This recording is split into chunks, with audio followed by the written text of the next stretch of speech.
Good morning and welcome back to Football Morning Show. Masih bersama gue Hanif Tamrin yang tetap setia menemani aktivitas pagi kalian setiap jam 7 pagi. Dan tentunya ini adalah hari kedua dari D-Leading Diliton, sebuah subaton yang gue inisiasi selama 20 hari full dari tanggal 11 September sampai 1 Oktober nanti, my friend. Dan hari ini gue ingin shout out untuk asisten apoteker dan juga sandwich generation yang katanya minta disapa. Dan pastinya juga masih ada para pengangguran yang terus senantiasa absen di kolom komentar. Kita doakan semua agar kalian segera mendapatkan pekerjaan yang layak tentunya. Gue ingin mengingatkan juga untuk Clipper Competition khusus untuk Subaton sudah dibuka dari tanggal 11 September sampai tanggal 1 Oktober.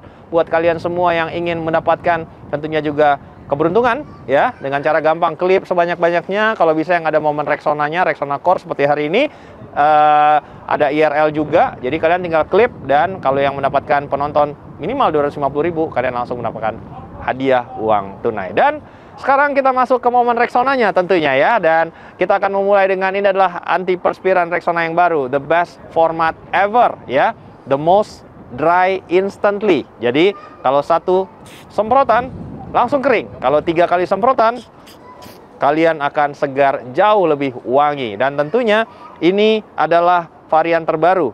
Dan kalian kalau sedang berada dalam kondisi yang cukup panas ya, dalam menonton pertandingan, ini bisa langsung segera mendinginkan ya suasana hati kalian. Dan hari ini kita akan langsung masuk dengan tema-tema yang paling fresh. Untuk mengawali Jumat pagi ini, kalian langsung cek aja di situ sudah ada tema apa aja tema-tema yang akan kita bahas. Kita langsung aja masuk ke topik yang pertama. Ya, kita mulai dari topik yang pertama setelah secara resmi ditunjuk oleh Angelos Marinakis sebagai suksesor dari Nuno Espirito Santo. Ange Postecoglou angkat bicara. Dia bilang, "Saya merasa terhormat dan rendah hati, tetapi yang lebih penting lagi dia ingin membawa Nottingham Forest berada di tempat yang semestinya. Ini adalah tim dengan sejarah yang hebat dan panjang, tetapi beberapa tahun terakhir tim ini juga sudah berkembang dengan baik. Dia merasa ini adalah sebuah tanggung jawab yang berat, namun dia looking forward untuk melakukannya." Oke, kita masuk ke kabar kedua, di mana Jeremy Frimpong resmi sudah kembali berlatih penuh dengan skuad Liverpool. Itu membuat opsi yang ada di posisi bek kanan bagi Liverpool ini kembali lengkap. Karena selain Jeremy Frimpong yang sudah kembali berlatih, tentunya kondisi seorang Connor Bradley juga sudah kembali pulih. Dan tampilnya Dominic Szoboszlai sebagai pemain utilities atau versatile yang mengisi posisi back kanan selama absennya Frimpong juga cukup ciamik. Itu membuat sekarang Arne Slot harus membuat pilihan ketika nanti akan memasuki laga akhir pekan. Apakah akan memasang kembali Szoboszlai atau mereinstate posisi seorang Jeremy Frimpong untuk mengisi posisi back kanan. Oke, fans Liverpool, kalian ingin melihat siapa yang bermain di akhir pekan nanti? Apakah Frimpong atau mempertahankan di posisi back kanan? Cukup keras ya antara McAllister, Gravenberch, Dominic Szoboszlai, dan juga pemain-pemain lainnya. Oke, masih di topik Liverpool, kita sedikit membahas secara diskusi bagaimana Liverpool juga mampu melakukan penjualan pemain di jendela transfer ini dengan cukup baik. Kenapa? Karena let's break it down. Terlepas dari pengeluaran mereka yang mengeluarkan transfer fantastis dan rekor dalam satu jendela transfer di musim panas ini dengan pengeluaran 409 juta pound sterling, kemampuan Liverpool dalam menjual pemain juga harus kita highlight, teman-teman. Dengan total penjualan sekitar 194 juta pound, itu membuat PSR dan juga neraca keuangan Liverpool ini cukup stabil ya. Kalau kita runtut dari total posisi 10 top tim yang ada di Liga Inggris yang memiliki penjualan cukup baik, Liverpool berada total di posisi ketiga, hanya kalah dari Bournemouth dan juga Chelsea. Resep sukses dari penjualan Liverpool tentunya tidak hanya mampu mencarikan pembeli untuk pemain yang cukup senior dan dirasa sudah sedikit flop penampilannya seperti Darwin Núñez ataupun Luis Diaz. Pemain-pemain senior ini dijual dengan market price yang cukup stabil dan tergolong tinggi. Namun real profit yang didatangkan oleh Liverpool sebenarnya dari penjualan itu adalah dari penjualan pemain-pemain yang merupakan hasil dari akademi mereka sendiri atau pemain yang dibeli dengan usia muda dan jarang dapat menit bermain, namun tetap bisa dijual dengan harga yang cukup tinggi. Kita bisa berikan contohnya seperti Ben Doak yang dijual di atas 20 juta pound sterling. Kemudian juga ada Jorel Quansah yang juga dijual dengan harga yang cukup tinggi. Kemudian juga ada Kelleher dan terakhir Tyler Morton. Itu juga di luar dari Harvey Elliott dan beberapa pemain lainnya. Ini yang membuat sebenarnya kemampuan Liverpool untuk menyeimbangkan neraca keuangannya itu cukup bagus. Berbeda sekali dengan mungkin tim-tim yang lain yang harus menjual rugi pemain-pemain mudanya yang jarang mendapatkan menit bermain di dalam tim. Ya, kunci dari model yang diusung oleh FSG adalah sebuah model yang self-sustainable atau bisa berkelanjutan. Dan selain dari itu, clear atau jelasnya hierarki dari reporting lines yang ada di tubuh Liverpool membuat semua keputusan dapat dieksekusi dengan cepat dan precise. Dimulai dari Arne Slot yang reporting line-nya langsung ke Richard Hughes, dan juga Richard Hughes yang melapor ke Michael Edwards, dan kemudian terakhir tentunya Michael Edwards itu memberikan pertanggungjawaban kepada Board of Director dari Liverpool. Ini membuat sebuah oiling machines dari sisi non-playing side, yang tentunya ini sangat kritikal dalam membuat Liverpool bisa menjadi salah satu juara dari bursa transfer musim panas ini. Sekarang kita ke Chelsea, di mana The Blues secara resmi sudah mengungguli Arsenal yang merupakan tim dengan kemampuan mencetak gol terproduktif dari set piece di musim lalu. Ini secara resmi diungguli oleh Chelsea pada musim ini karena memang ada beberapa perubahan yang dilakukan oleh skuad The Blues. Pertama, kehadiran dari seorang Bernardo Cueva itu berperan penting dalam meng-set up seperti apa strategi Chelsea saat mendapatkan bola-bola mati, terutama corner. Dengan strategi set piece yang baru ditetapkan oleh Bernardo Cueva, itu membuat Chelsea kembali berada di urutan 1 daftar tim dengan expected goals tertinggi dari bola-bola mati. Bahkan mengungguli Arsenal yang sebenarnya excel di departemen ini sejak musim yang lalu, ya.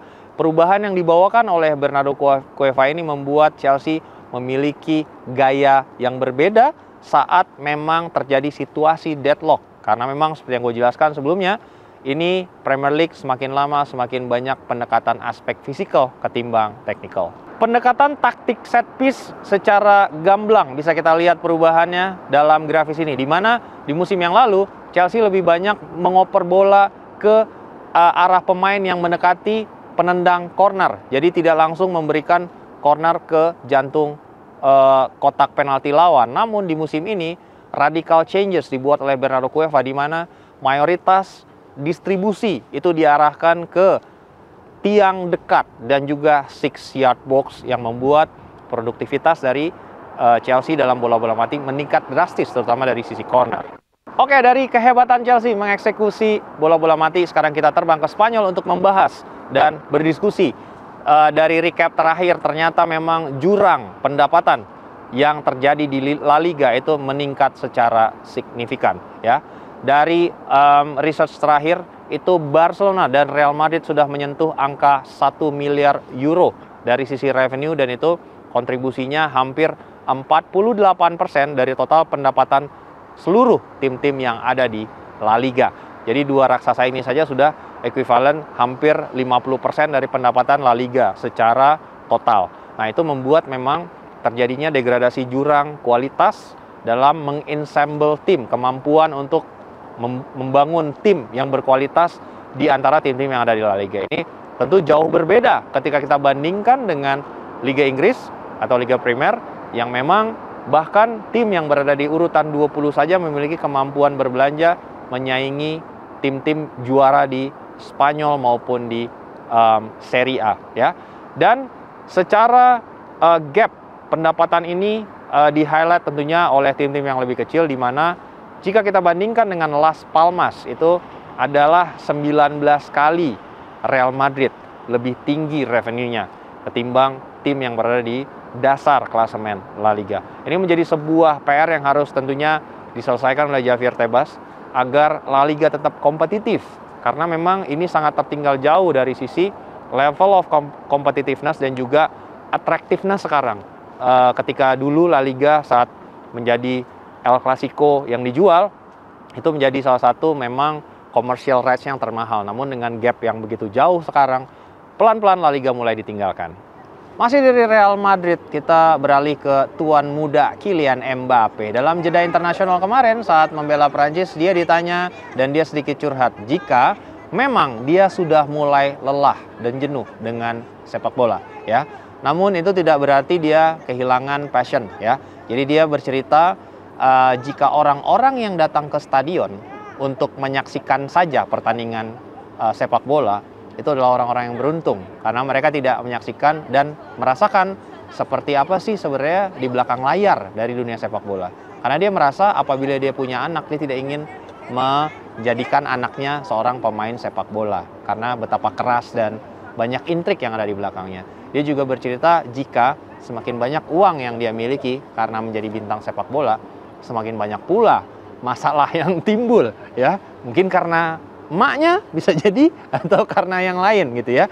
Dan itu berarti bukan serta-merta membuat dia tidak bersyukur dengan pekerjaannya. Dia masih memiliki hasrat untuk sepak bola dan dia akan memimpikan bermain di final Piala Dunia di tahun 2026.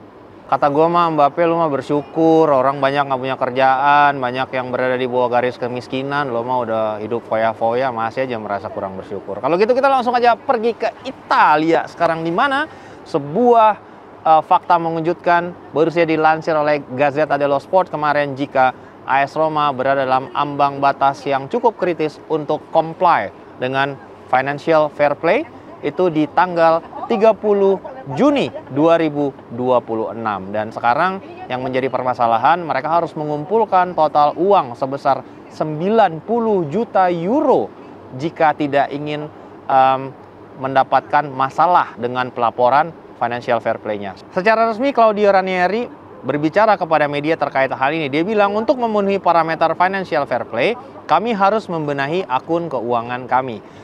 Kita lihat seperti apa penampilan tim pada musim ini di Liga Italia maupun juga di Liga Eropa. Sejauh mana kita bisa melangkah. Dan jika memang akhirnya pada 30 Juni 2026, jika dibutuhkan dan memang tidak cukup revenue, itu mereka mau tidak mau harus menjual pemain. Dan siapa lagi yang kalau tidak dikorbankan kalau bukan Manu Kone yang memiliki valuasi harga yang cukup fantastis, ya. Manu Kone adalah gelandang tengah Roma yang sangat diminati oleh Inter Milan. Dan dilansir oleh Gazzetta juga, memang BP Marotta akan kembali mencoba untuk mendatangkan Manu Kone itu nanti di tahun 2026. Karena memang Cifu secara revolusioner ingin merubah, ya, taktiknya dengan memainkan dua gelandang sentral sekaligus. Dan untuk bisa memainkan taktik ini, karakter gelandang yang dibutuhkan harus sangat dinamis dari sisi teknis, dari sisi fisikal, dan juga dari sisi teknikal, ya. Jadi fisiknya harus bagus, kemampuan membaca, visinya juga bagus, dan yang terutama dia harus dominan secara fisik dan permainan di lini tengah. Nah, ini yang rencananya ingin diduetkan, ya, oleh pemain baru dari Inter Milan. Ya, dan menjelang Derby d'Italia, Carlos Augusto melemparkan sebuah cywar yang cukup panas kepada Juventus. Dilansir oleh wartawan bersama Gazzetta dello Sport, dia menjelaskan jika ketika ditanya siapakah favorit Scudetto pada musim ini dengan lantang, Carlos Augusto menjawab tentunya Inter Milan. Karena mereka merasa Inter setiap musimnya harus bermain untuk memenangkan gelar Scudetto. Dan terkait Juventus, dia merasa jika laga ini akan ditentukan oleh detail-detail kecil, ya. Dan dia merasa juga apa yang sudah dicapai secara chemistry bersama Christian Cifu, pelatih yang baru ini cukup menjanjikan, ya. Dan mereka hanya harus mengikuti instruksi yang diberikan oleh sang pelatih. Sebaliknya dari kubu Juventus, keberadaan seorang Gleison Bremer adalah kunci dalam memenangkan pertandingan Derby d'Italia. Karena memang setelah ditunjuk sebagai wakil kapten, Bremer ini terus menuntaskan eksistensinya bersama Juventus. Karena dengan adanya Gleison Bremer di jantung pertahanan Juventus, itu rate kebobolan dari Juventus itu menurun drastis, hanya 0,3% ya setiap pertandingan. Namun tanpa seorang Gleison Bremer, rata-rata Juventus kebobolan 1,1 kali setiap pertandingan. Ini menunjukkan betapa rapuhnya pertahanan Juventus tanpa seorang Gleison Bremer. Itu pun korelasinya juga berbanding lurus dengan persentase kemenangan Juventus, ya. Karena dengan Gleison Bremer, win rate kemenangan Juventus itu adalah sebesar 70%, ya. Namun tanpa Gleison Bremer itu langsung drop sebesar 43%. Jadi sosok dari Bremer ini adalah kunci untuk bisa mematikan tentunya duet antara Lautaro Martinez dan juga Thuram. Ya, kita sekarang ke AC Milan, di mana tentunya juga sudah mulai ada ulasan-ulasan seperti apa sentuhan magis dari Massimiliano Allegri dalam mengimprove pertahanan AC Milan, ya. Secara khusus beberapa pengamat yang ada di Italia merasa memang pertahanan AC Milan ini sedikit membaik, ya, dengan kehadiran seorang Allegri, dan itu juga diamini oleh Matteo Gabbia, ya. Dia menjelaskan jika kebobolan itu sudah menjadi sebuah hal yang normal. Setelah kebobolan itu back-back itu menjadi sorotan, ya. Namun yang ingin di-highlight oleh Gabbia adalah itu seperti apa improvement dari pergerakan para back-back Milan dalam transisi bertahan ke arah pergerakan yang diinginkan oleh Allegri, dan dia merasa memang sudah ada perubahan yang cukup signifikan yang dibawa oleh Allegri sebagai pelatih baru yang membuat pertahanan Milan sedikit lebih stabil. Kita lihat nanti seperti apa, apakah memang terlepas dari pendekatan defensif itu membuat AC Milan juga sangat berbahaya dalam counter attack, karena memang peran yang akan diberikan kepada Allegri di sisi ofensif atau lini serang itu adalah Rafael Leao yang akan disulap. Dari tadinya pemain sayap itu akan ditempatkan pada musim ini menjadi nomor 9, ya. Kita lihat nanti seperti apa ini akan bekerja, karena ketika Rafael Leao sudah kembali fit, kita akan melihat hasilnya. Dan terakhir dari Italia kemarin baru saja dilakukan perkenalan dari seorang Jamie Vardy yang secara resmi bergabung dengan Cremonese, ya. Ketika ditanya oleh wartawan, banyak sekali pertanyaan-pertanyaan yang skeptis terkait usia Vardy yang sudah mencapai 40 tahun dan apakah dia masih mampu bersaing di Italian Serie A. Dan dijawab dengan Vardy dengan lantang, usia hanyalah angka, my friend. Dia merasa dia masih memiliki kaki yang sama, masih merupakan pemain yang sama seperti dia masih berusia 30-an atau 20-an. Dan dia merasa yakin dengan kemampuannya dan dia akan memberikan yang terbaik untuk Cremonese. Oke, my friend, gue juga ingin mengingatkan kalau besok kita akan ada IRL match day antara Everton melawan Aston Villa. Kita akan segera pindah ke Liverpool untuk bisa membuat tentunya selain IRL match day dan juga produce dokumenter dari Subathon kali ini yang berjudul Hearts in the Stand, ya. Nah, ngomong-ngomong tentang dokumenter, tentunya ini juga sebuah konten eksklusif yang bisa kalian akses di video, karena video bukan hanya tentang highlights, bukan hanya tentang mini match, bukan hanya tentang nonton langsung pertandingannya, tapi juga banyak sekali konten-konten eksklusif seperti konten dokumenter dari Andy Cole yang menjelang derby Manchester ini. Ini adalah sosok yang pernah bermain untuk kedua tim. Jadi kalian jangan lupa untuk nonton dokumenter Andy Cole di video. Oke, my friend, itu dia episode kali ini. Dan kalian jangan lupa untuk terus support konten ini dengan langsung subscribe, karena memang semasa Subathon ini adalah masa untuk kita mengembangkan komunitas My Friend ini agar kita bisa memperpanjang jika memasuki milestone yang kita inginkan itu untuk sampai 31 Desember. Seperti Leicester City dan Jamie Vardy yang diremehkan, kita juga ingin mencoba membuat sebuah keajaiban dan gue ingin kalian berada dalam bagian dari keajaiban itu. Jadi as always, my friend, ya, let's support this community and have a lovely day.